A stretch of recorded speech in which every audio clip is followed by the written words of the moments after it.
Pour l'Aerox double, eh bien on s'est retrouvé dans la même situation. Non, en fait, c'était carrément l'opposé. Impossible de faire avancer le sled push. Les burpees et les wall balls, ce sont clairement mes stations maudites. Malheureusement, c'est là que tout bascule. Bonjour à tous et bienvenue dans ce bilan Aerox Grand Palais de Paris pour l'année 2026. Comme vous le savez, je l'ai fait en double mixte avec ma compagne. Dans cette vidéo, je vais vous parler de nos ressentis au fur et à mesure de la course, les difficultés, mais aussi les réussites, et bien sûr, vous communiquer le temps final. J'en profiterai en fin de vidéo pour faire un bilan sur tout mon entraînement que j'ai réalisé pour cet Aerox. Donc restez bien jusqu'à la fin, vous allez voir les progressions, et vous allez voir que en termes de muscles, j'ai pris jusqu'à 3 cm de plus en seulement quelques semaines. On va analyser ça ensemble à la fin de la vidéo. Pour commencer, petit disclaimer, pas de vidéo pour cet Aerox. Malheureusement, ma fille s'est cassé la cheville et n'a pas pu assister à l'événement. Donc, vous verrez principalement des vidéos officielles de l'Aerox pour que vous puissiez voir un petit peu les événements et surtout voir quand on est en souffrance. Mais aussi, je vous remettrai certainement quelques vidéos de mes entraînements pour ceux qui n'ont pas encore la connaissance de toutes les stations. Et donc voilà, quand je vais parler de sandbag lunge, de burpees broad jump, que vous ne soyez pas perdu dans ces termes-là et que vous voyez physiquement à quoi correspond l'exercice. Pour ceux qui nous rejoignent, eh bien merci déjà. Et puis je vais remettre en perspective qu'est-ce que l'Aerox. 8 km de course, 8 stations qui s'apparentent un petit peu en CrossFit. Le découpage est fait de 1 km de run, une station, ça commence par le ski erg, de nouveau 1 km de run, 50 mètres de sled push. Vous comprenez le principe, hein, à chaque nouvelle station, on repart pour 1 km de run, sled pull. Ensuite, on aura les burpees broad jump, 1000 mètres de rowing, 200 mètres de farmer carry, donc c'est 200 mètres où il faut marcher ou courir avec 2 kettlebells de 24 kg, 100 mètres de sandbag lunge, donc on a un sac de sable de 20 kg sur les épaules et on doit faire des fentes marchées. Et on finit par les wall balls, un squat, on jette le ballon sur une cible, on récupère le ballon, on refait un squat et on recommence et on fait 100 wall balls. Voilà les épreuves attendues pour l'Aerox. Côté temps, je vais vous parler déjà de ce que moi j'avais plus ou moins calculé, en sachant que ce qui est généralement pas pris en compte, en tout bien c'est la partie Rox Zone. La Rox Zone, je vous mets le plan du Grand Palais sur l'écran. Bien comme vous pouvez le voir, en fait c'est la partie centrale. Regroupe toutes les stations que je viens d'énumérer et il y a différents couloirs qui permettent justement d'accéder à ces stations. Donc ces fameux couloirs, ce fameux passage là central, c'est ce qu'ils appellent la Rox Zone. Donc c'est la zone où on va accéder aux stations, mais qu'on va pouvoir aussi prendre de l'eau, des électrolytes ou, pour ceux qui le souhaitent, du Red Bull, puisque c'est l'un des gros partenaires de l'Aerox. Et ce temps-là, eh bien, il est quand même quantifié, donc il est en dehors de chaque run et en dehors de chaque station. On a au niveau de la cheville un bracelet qui permet en fait de capter nos entrées et nos sorties donc en Rox Zone et évidemment de compter les temps de run et les temps pour chaque station. Mon objectif principal était d'arriver à peu près à une 30, voire un peu moins d'une 30. En termes de conditions physiques, pour ma part, j'étais prêt. J'avais fait déjà un Aerox dans la salle où je m'entraîne, que j'avais mis sur le bilan d'avril, où j'avais fait à peu près une 36. Donc les 1,30 à 2 me semblaient réalisables, dans le sens où on se partage les différentes stations et qu'au niveau de la course à pied, eh bien, le rythme serait un tout petit peu moindre que ce que je pourrais faire, puisque ma compagne n'a pas le même niveau que moi. Elle a déjà fait des Aerox, mais en termes de course à pied, elle s'entraîne moins que moi, donc elle a un rythme moins soutenu. Donc on tournait déjà autour des 6-10. Donc globalement, c'est ici que moi je pouvais récupérer et donc me permettre de performer sur les stations. En termes de stratégie, puisqu'on en a mis une en place, eh bien c'était de découper les stations. Je vous mettrai là aussi le découpage qu'on a fait en théorie, puisqu'on ne l'a pas forcément suivi, mais en tout cas, je pense que c'est un bon tips de pouvoir prendre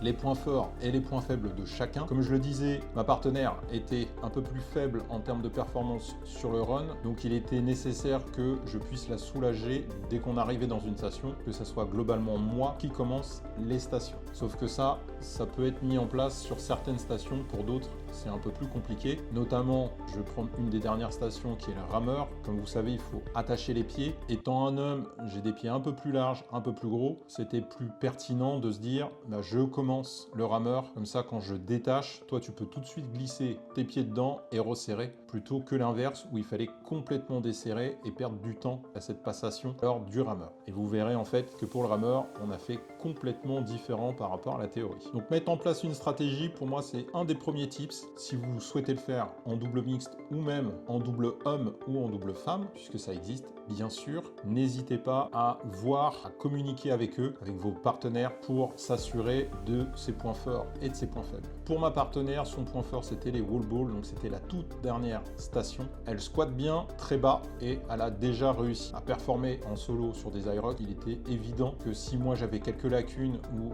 de la fatigue sur cette partie-là, bien qu'elle pourrait facilement prendre le relais. Et vous verrez là aussi que ça s'est passé mieux que prévu. On va commencer la course ensemble et on commence par le premier run. Comme vous pouvez le voir, ça sourit, ça se détend. Le premier run sur le Grand Palais de Paris en 2026. Je précise bien tout ça. Pourquoi? Parce que chaque lieu est différent. À Paris, il y a le Grand Palais, mais il y a aussi Porte de Versailles. Ça a été fait. J'ai pu assister à celle de Porte de Versailles. J'ai pu faire aussi celui de Nice en tant que spectateur. Et à chaque fois, ils essaient donc de faire les tours à l'extérieur et au centre, vous avez donc la fameuse Rock Zone avec les stations. Toutefois, le nombre de tours à réaliser peut être potentiellement différent. Petite spécificité pour le Grand Palais, eh bien, les wall balls n'étaient pas dans la Rock Zone, ils étaient à l'extérieur. Ce qui fait que là, il a fallu faire une stratégie un petit peu différente pour les organisateurs de l'Aerox, à savoir, eh bien, que le premier kilomètre allait être plus long et que le dernier kilomètre avant d'arriver au wall ball serait forcément plus court. On a bien les 8 km, vous voyez le découpage, c'est pas un kilomètre pour les 8 à faire. Donc le premier et le dernier, en fait, il y en a un qui était plus grand et un qui était plus petit.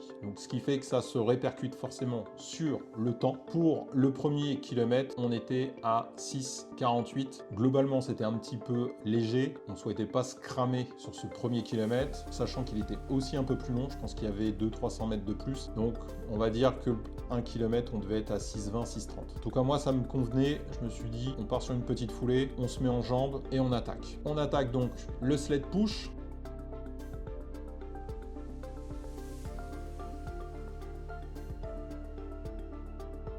On attaque donc le sled push. Et là, pour le sled push, déjà, gros choc. Impossible de faire avancer le sled push. Je sais pas si on a eu peu de chance sur le tapis qui était proposé, puisque c'est des grands tapis, mais tout le monde n'a pas forcément exactement la même qualité. Mais là, concrètement, j'ai souffert à pousser ce sled, alors que juste avant, dans la zone d'entraînement que met à disposition l'Aerox, ça glissait tout seul. Je me suis dit, bah, c'est nickel, ça glisse de fou. On va pas se cramer, ça va se faire tout seul. Franchement, j'étais bien motivé, j'étais plutôt optimiste sur cet atelier. Et non, en fait, c'était carrément l'opposé. J'ai vraiment forcé pour pousser ce sled. J'ai fait donc le sled push se fait sur 50 mètres, découpé en 2 allées et 2 retours. J'en ai fait 3 trajets et ma partenaire en a fait un seul. Compte tenu du fait que c'était très compliqué de pousser le sled, j'ai préféré prendre à ma charge la quasi-intégralité de cette station. J'ai fait un aller et un retour one shot. J'ai laissé faire le 3e pour que je puisse récupérer et faire baisser mon cardio. Et donc j'ai fait le dernier retour, ce qui nous a amené à faire un temps très intéressant en dessous des 2 minutes. 1 minute 59. On est en dessous des deux. Donc là-dessus, nickel. On repart sur le deuxième run. Le deuxième run, on fait 6 minutes 16, toujours en deçà qu'on souhaitait faire. Mais encore une fois, je préfère garder ce rythme tout du long. Comme je vous ai dit, ma partenaire n'était pas forcément la plus à l'aise sur ses runs. Et donc j'ai préféré ne pas faire plus qu'il ne faut. Pour ma part, j'étais en bonne condition. J'ai bien récupéré à chaque run. C'était idéal pour moi pour bien performer encore une fois sur les stations. On arrive au sled pull. Là aussi, 50 mètres, 2 allées, 2 retours. Cette fois-ci, ça glisse beaucoup mieux, beaucoup plus facile. On se les partage de telle façon que chacun fasse un trajet. On a réussi à bien se partager pour ne pas se cramer sur cette station non plus. On repart pour le deuxième run. Cette fois-ci, le temps est encore un peu plus bas, 6,30. Donc un petit peu plus de difficulté à repartir. J'avoue que je me suis fié à ma montre, mais la montre ne me donne pas les distances, elle me donne juste le temps. Pour rappel, j'ai l'Amazfit Balance 2 qui a justement une application dédiée Aerox, aussi bien pour l'entraînement que pour la course. Et donc ça permet de voir les temps pour chaque station. Mais pour les runs, on n'a pas les distances, on a juste le temps. Donc il a fallu que j'estime par rapport au nombre de tours. Il fallait faire à chaque fois 3 tours de piste. Estimer à peu près qu'on soit dans les temps. On arrive à la station fatidique, les Burpees Broad Jump. Pour ma part, c'est une des deux stations que je craignais le plus. Les Burpees et les Wall Balls, ce sont clairement mes stations maudites, dans le sens où c'est celles qui me crament le plus. Donc les Burpees Broad Jump me crament le cardio. Et les Wall Balls, c'est les squats, puisque je descends pas forcément assez bien. Donc il était clair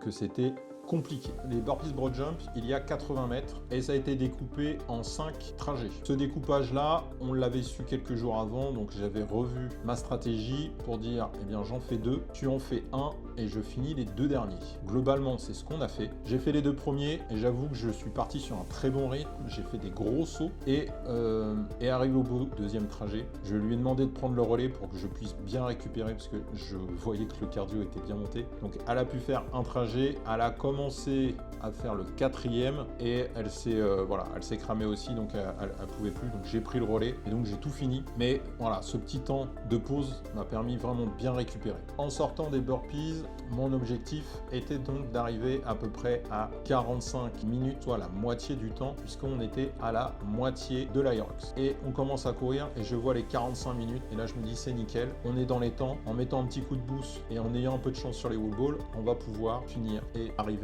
à nos 1:30. Malheureusement, c'est pas ce qui s'est passé. Ensuite, donc on est reparti sur le run et là le run 6:43. Vous voyez, on descend encore un petit peu en termes de temps. Là, j'avais vraiment les cuisses congestionnées par les burpees, donc je pense que j'ai été un petit peu fort sur les burpees. Du coup, c'était un peu plus compliqué de reprendre la course, mais encore une fois, comme le rythme était assez faible, j'ai pu décongestionner pendant la course, pendant le run, et donc j'ai pu récupérer à la fois mon souffle et à la fois mes cuisses. Malheureusement, c'est là que tout bascule. Ma partenaire commence à avoir des douleurs aux cuisses et aux mollets. Il faut savoir que ces 2 derniers Aerox, elle les a finis avec des crampes aux 2 mollets et aux 2 cuisses. Et oui, elle les a finis, malgré un temps malheureusement très long, mais elle souhaitait boucler l'Aerox complet. Donc une grosse fierté pour ma compagne qui a vraiment été jusqu'au bout, à se blesser, à se faire mal, aller au-delà de la douleur pour finir ces 2 Aerox solo. Et malheureusement pour l'Aerox double, eh bien on s'est retrouvé dans la même situation, à peu près au même endroit. Le seul avantage pour elle, c'est que j'étais là, donc j'ai pu la soutenir, j'ai pu l'encourager, j'ai pu surtout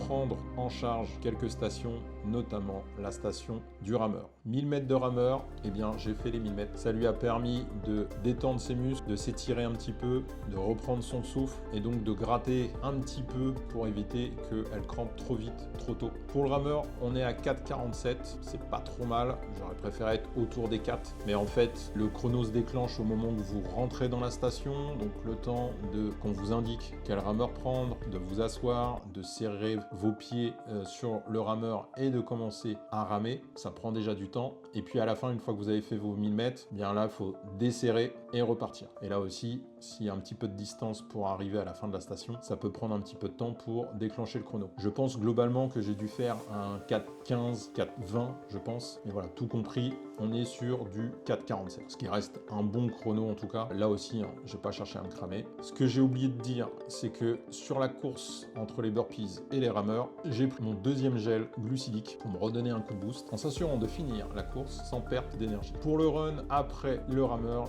le temps est de 7,12. Clairement, les douleurs à la cuisse commençaient à être très présentes. On a ralenti la cadence pour s'assurer qu'elle finisse le run. Et la station d'après, c'était le Farmer Kerry. Je m'étais entraîné avec des poids de 36, mais aussi avec des poids de 24. Généralement, je trottine, pas dire que je cours, mais je trottine. Et je savais que je pouvais faire, sur les 200 mètres demandés, je pouvais faire 100 mètres sans m'arrêter pour assurer un bon chrono. Après, prendre quelques secondes pour poser les kettles et repartir. La stratégie était plus ou moins identique. Malheureusement, ma partenaire avait des douleurs aux cuisses. Et le fait de continuer à trottiner aussi pendant le Farmer Kerry, eh bien, ça l'a dérangée. Elle voulait marcher. J'ai pu faire les 100 mètres sans difficulté et au 2e tour, puisqu'en fait, c'est 2 boucles qu'on doit faire dans la station, eh bien, elle m'a interpellé en me disant « Ralentis la cadence, je vais pas tenir ». J'ai posé les kettles, j'ai attendu qu'elle revienne à ma hauteur, j'ai repris les kettles et on a refait donc les derniers 100 mètres en 2 fois, puisque là, en marchant, eh bien, ça me tirait beaucoup plus facilement et beaucoup plus rapidement sur les épaules et sur les bras. Donc difficile de continuer. Elle m'a toutefois soulagé à reprendre les kettles. Et là aussi pour elle c'était difficile et j'ai fini la station. Malgré tout, on a un temps de 2 minutes 30 pour les Farmer Carry, ce qui reste raisonnable. Je pense que sans ces difficultés, on aurait pu facilement descendre à 2 minutes, voire peut-être moins de 2 minutes. Mais en tout cas 2,30, ça reste correct. En sortie de station, quand j'ai vu le temps, je me suis dit ok, on n'a pas trop cramé, on n'a pas trop perdu de temps, on peut continuer, on peut y arriver. Pour le run après les Farmer Carry, eh bien c'est là où tout bascule. 2 grosses crampes au mollet, obligé de s'arrêter plusieurs fois pendant le run. Résultat, on passe à 9 minutes le run. On arrive au sandbag lunge, je commence et je me sens très bien sur le sandbag. Le découpage du sandbag c'est 100 mètres sur 5 trajets. Je fais je crois 2 ou 3 trajets. Suite à ça, eh bien elle me dit est-ce que tu veux que je prenne le relais? Je fais oui. Je commençais à avoir les cuisses qui commençaient à congestionner de fou. Et là encore une fois, l'objectif c'était pas de se cramer. J'étais parti aussi un petit peu vite. Encore une fois, j'ai bien récupéré pendant la course puisqu'on a mis plus de temps, donc j'étais plus frais pour commencer la station. Mais malgré tout, il était normal qu'à un moment donné ça congestionne. Donc elle prend le relais, elle fait un trajet, elle sent que la douleur revient, je reprends la suite et je finis la station. On repart, je repars les jambes lourdes, les cuisses lourdes, mais je me dis ça va décongestionner. Là encore une fois, les crampes de ma partenaire reviennent et nous obligent à nous arrêter 2 à 3 fois sur cette dernière course et le chrono passe à 10 minutes. On arrive à la dernière station, les wall balls. À ce moment-là, le temps ne compte. L'objectif, c'est de finir. L'objectif, c'est de se faire plaisir. L'objectif, c'est de le faire ensemble. Au wall ball, j'ai commencé. J'avais un juge très sympathique qui n'arrêtait pas de dire faut casser la ligne, faut faire un bon squat. Voilà, le squat il est là. On n'oublie pas de descendre. Et à chaque répète,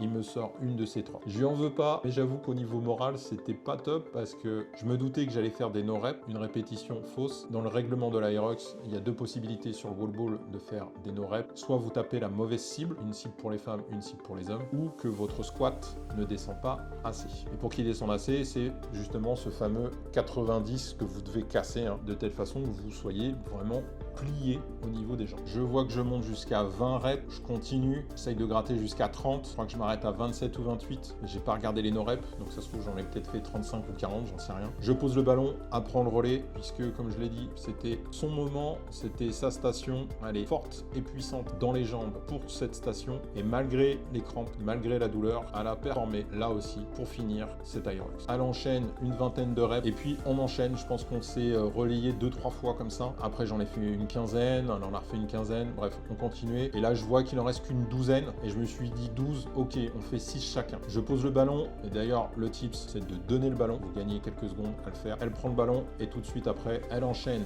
les 12. Et là, je ne sais pas pourquoi, elle est partie comme une fusée vers le finish sans moi et sans me prévenir. Donc j'ai été surpris par ce retour de situation puisque quelques minutes avant, elle était dans le mal pendant le run. Et là, je la vois tracer comme un lapin vers le finish. Je pense que c'était l'adrénaline pour dire ok c'est bon c'est fini, il reste quelques mètres à faire et donc elle part pleine boule. Je suis obligé moi de courir beaucoup plus vite pour essayer de la rattraper. On doit arriver ensemble au finish. D'ailleurs sur toutes les stations vous devez être ensemble. Pour les wall balls, le temps était de 4,41, un très bon temps globalement. Tout seul je fais entre 8 et 10, donc moitié moins de temps à 2, clairement c'était bénéfique et c'était bien optimisé. Et là c'est le finish, on arrive et c'est la délivrance. Le temps total de notre Aerox est d'1h41 et 12 secondes. Ce qu'il faut retenir sur l'Aerox et ce qu'il faut retenir sur cette discipline, on voit beaucoup sur les réseaux sociaux de gens qui performent, qui font des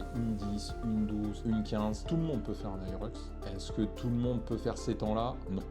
Globalement, le temps moyen, et je vous les mets ici, on est plutôt autour des 1,30, 1,36. Mon conseil sur une éventuelle participation à l'Aerox, c'est d'avoir un bon run. Je pense que vous l'avez déjà entendu, en tout cas pour ceux que ça intéresse et ceux qui souhaitent le faire et qui doutent encore un petit peu. Faites de la course à pied. C'est ici que vous allez perdre du temps, mais c'est ici aussi que vous allez pouvoir récupérer. Et c'est aussi ici que vous allez pouvoir faire un très bon temps à l'Aerox. Pour vous donner un exemple, pour nous, sur les 1h41, on a passé 58 minutes à courir. Alors oui, les derniers runs étaient moins performants, on n'était pas sur du 6 minutes, on était plus sur du 9-10, mais vous voyez que c'est les 3/4 du temps passé sur un Aerox que vous passez à courir. Si on reprend les différentes stations, il y a des stations où on fait du 2 à 3 minutes, donc c'est un effort intense mais très court. C'est pour ça que si vous avez l'habitude de courir, votre rythme cardiaque va tout de suite redescendre, vos muscles vont tout de suite décongestionner lors du prochain run parce que cet effort, malgré qu'il soit intense, il est très court. Et donc cette récupération va se faire facilement et rapidement. L'intégralité des stations ne dépasse jamais les 5 minutes. En tout cas, pour nous, à 2. Donc clairement, un effort de 5 minutes, c'est gérable. Bien sûr, c'est répété 8 fois. Donc si vous souhaitez vous lancer dans un Aerox, il y en a en mois de décembre, je pense que vous avez encore le temps. On est en mai, il n'y a aucun souci. Commencez à faire des runs, 5 km, essayez de pousser jusqu'à 10 km. Une fois que vous êtes à l'aise sur ces environnements 5 et 10, rajoutez une séance de fractionné pour justement s'habituer un petit peu à ce rythme très rapide, très intense, mais très court. Et une fois que vous êtes à l'aise là-dessus, je pense qu'il vous faut 1 ou 2 mois maximum. Si vous faites vraiment 2 à 3 entraînements par semaine et que vous fumez pas, et que vous buvez pas, que vous avez une hygiène de vie assez correcte, je pense que vous pouvez facilement progresser en run. Une fois que vous avez cette bonne base, eh bien, rajoutez une séance de sortie longue, comme je faisais, au moins d'1h30. Vous n'êtes pas obligé de performer sur ces 1h30 là. L'objectif, en fait, c'est la fatigue musculaire. C'est de permettre à votre organisme de savoir qu'il doit résister et il doit continuer pendant ces 1h30. Vous faites ça une fois par semaine, c'est ce que je faisais. Et avec ces 3-4 entraînements, vous allez pouvoir avoir une bonne base bien solide de run, un bon cardio. Le reste du temps, vous allez pouvoir vous perfectionner sur la partie Aerox. Faites des entraînements dédiés Aerox, des woods, c'est-à-dire que vous mélangez du ski erg, du rameur, de la course à pied pour la partie cardio et vous rajoutez les stations un peu plus de force comme le sled push, le sled pull, les fentes ou la marche, le farmer carry et bien sûr les wall balls. En complément de ces woods, faites des entraînements spécifiques musculation pour renforcer vos biceps et triceps, pour soulever, tirer des poids. Faites des squats avec ou sans machine, c'est déjà très bien. Pour mes entraînements, je commençais tout le temps par 4 fois 35 squats, bien forcé là-dessus. Et bien sûr, choisir un partenaire qui soit à un niveau quasi équivalent à vous dessus, ou bien leur, qui est plus à l'aise sur certaines stations, mais globalement, vous l'aurez compris, il faut qu'il soit bon aussi en course à pied. Et je pense qu'avec tout ça, vous pouvez facilement arriver à une 30, voire même une 20. Si, là aussi, vous ne faites pas trop d'arrêts dans la rock zone, c'est la dernière partie que je n'ai pas parlé, c'est le temps passé en rock zone. Donc comme je vous ai dit, le temps de la rock zone, c'est le temps pour accéder aux stations et le temps que vous allez prendre pour boire un coup, vous rafraîchir et tout ça. Pour nous, le temps est de 10 minutes, c'est énorme. Et sur 1h40, vous voyez que déjà les 10 minutes, si on les retire, ce qui est quasiment pas possible, on peut retirer peut-être 4-5 minutes, mais on peut pas tout retirer puisque le trajet que vous faites pour aller sur chaque station, lui, il peut pas être vraiment effacé. Il peut être réduit si vous courez très vite. Nous déjà, on continue à courir. Au-delà de ça, vous n'allez pas pouvoir gagner plus de temps. En revanche, le temps que vous passez à chaque fois pour aller boire de l'eau, ça c'est du temps de perdu et c'est du temps que vous pouvez gratter facilement. Prenez des flasques, prenez une ceinture pour mettre vos gels glucidiques dedans et si vous êtes en double ou en relais, eh bien profitez des temps de pause là où vous ne performez pas pour vous rafraîchir, boire ou manger. Vous avez le droit, du moment que c'est sur vous, vous avez le droit de les consommer